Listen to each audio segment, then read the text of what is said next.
Do you do your own arrangements? How does that whole thing work? Because there's kind of no existing repertoire. Yeah. I'm sure there's a lot of new music that may have been written for it, but that's kind of a grab bag. Yeah. So how are you handling the repertoire side of things?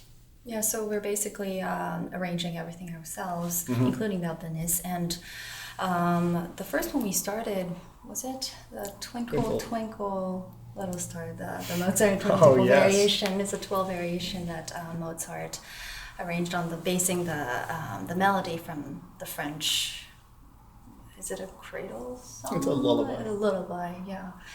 And we started with that, and Which was, it seems like the easiest thing you could start with, but it actually ended up being a real beast. Oh man, 12 variations. Yeah, only the beginning's easy. It kind of goes on from there.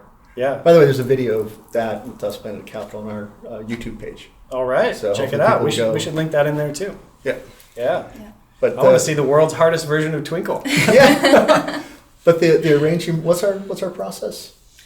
so we pick a piece, and How do you pick a piece? That's actually, I think, an important starting point. yeah, we just listen to a bunch of music. Like, is it kind of like you're going around maybe, I don't know, listening on your own and you think, oh, this would be great for the duo? Or is it more like you're having a brainstorm session and you're like, let's do all Mozart and Schubert? Like, how do you arrive to that point?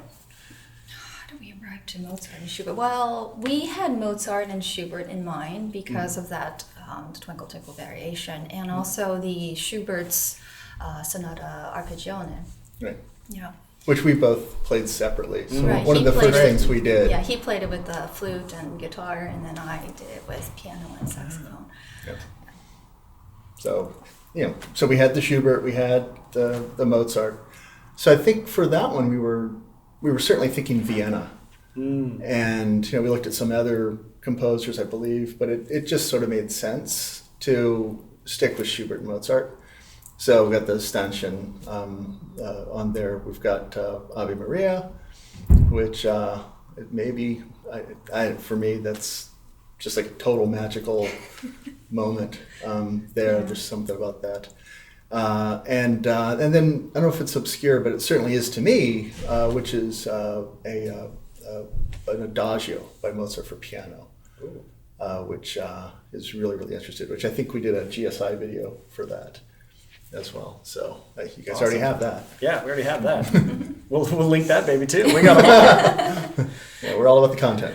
Yeah. So when you do the arrangements, how do you guys work with that? Do you each do different pieces arranged itself, or do you handle the guitar? I bet you don't want to go anywhere near the guitar, do you? Yeah. I didn't think, arranging for guitar or even writing for guitar was such a difficult process. Yeah, It's composers are very notoriously complicated. scared of us because Yeah. we have a lot we can do, but at the same time we have range limitations. You really have to know the instrument Yeah. to write or arrange for it.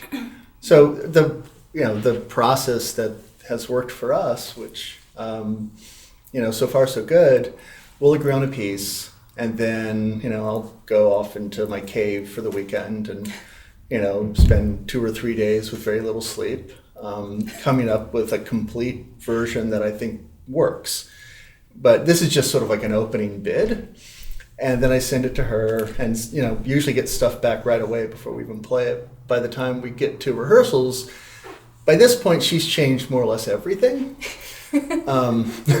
So, like that one measure, that still looks like mine there. But she's coming up with ideas here and there. She's got a phenomenal ear. And one of the things that I would recommend all guitar players out there to do is play with non-guitar players. I know it's easy, and you come up playing in guitar ensembles, things like that, and your friends play guitar. Sometimes other musicians don't talk to you, but play with non-guitar players because they really get you out of your box.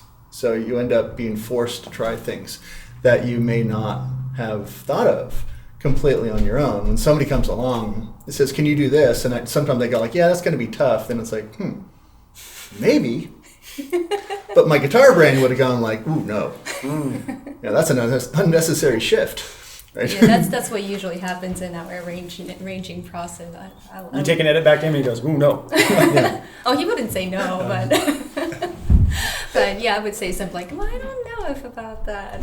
Yeah. But it works really, really well, and we don't stop going back and forth until we're just absolutely satisfied with the arrangement.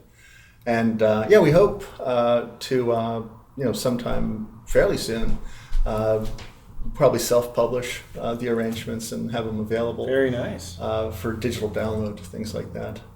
Not that we want a lot of guitar, saxophone duos out there competing for gigs, but hey, you could be the pioneer guitar saxophone, the premier guitar saxophone duo.